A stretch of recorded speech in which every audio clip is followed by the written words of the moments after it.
Tim penyidik pada Jaksa Agung Muda Bidang Tindak Pidana Khusus melakukan penetapan 3 orang tersangka dalam perkembangan penyidikan perkara dugaan tindak pidana korupsi dalam pemberian kredit Bank BJB dan Bank DKI kepada PT Sri Rejeki Isman Tbk atau PT Sritex dan entitas anak usaha.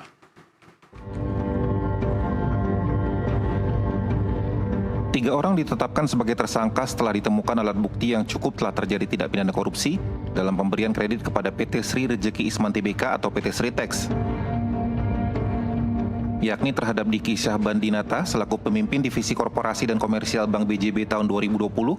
Zainuddin Mapa selaku Direktur Utama Bank DKI tahun 2020, dan Iwan Setiawan Lukminto selaku Direktur Utama PT Sri Rejeki Isman Tbk tahun 2005 sampai dengan 2022. Tersangka Diki Syahbandinata dan Zainuddin Mapa dinilai telah memberikan kredit secara melawan hukum karena tidak melakukan analisa yang memadai dan mentaati prosedur serta persyaratan. Salah satunya adalah tidak terpenuhinya syarat kredit modal kerja. Penyidik Kejagung juga melakukan pemeriksaan terhadap beberapa saksi lainnya dan memperoleh alat bukti cukup telah terjadi tindak pidana korupsi dalam pemberian kredit dari beberapa bank pemerintah kepada PT Sri Rejeki Isman Tbk dengan rincian Bank Jateng 395,6 miliar rupiah, Bank BJB 543,9 miliar rupiah, Bank DKI 149 miliar rupiah, dan sindikasi Bank BNI, Bank BRI, dan LPI 2,5 triliun rupiah.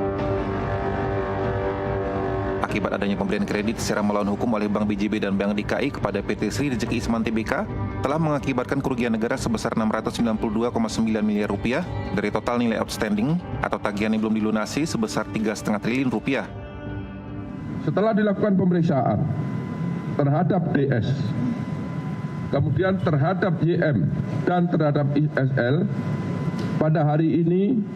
Rabu tanggal 21 Mei tahun 2025, penyidik pada Jampitsus Kejaksaan Agung Republik Indonesia menetapkan 3 orang tersebut sebagai tersangka karena ditemukan alat bukti yang cukup telah terjadi tindak pidana korupsi dalam pemberian kredit PT Bank Pembangunan Daerah Jawa Barat dan Banten serta PT Bank DKI Jakarta kepada PT Sri Rejeki Isman Tbk.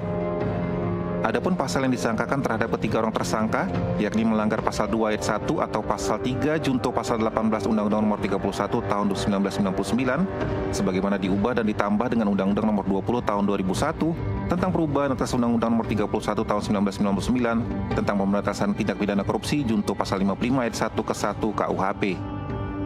Tim jurnalis NTV melaporkan.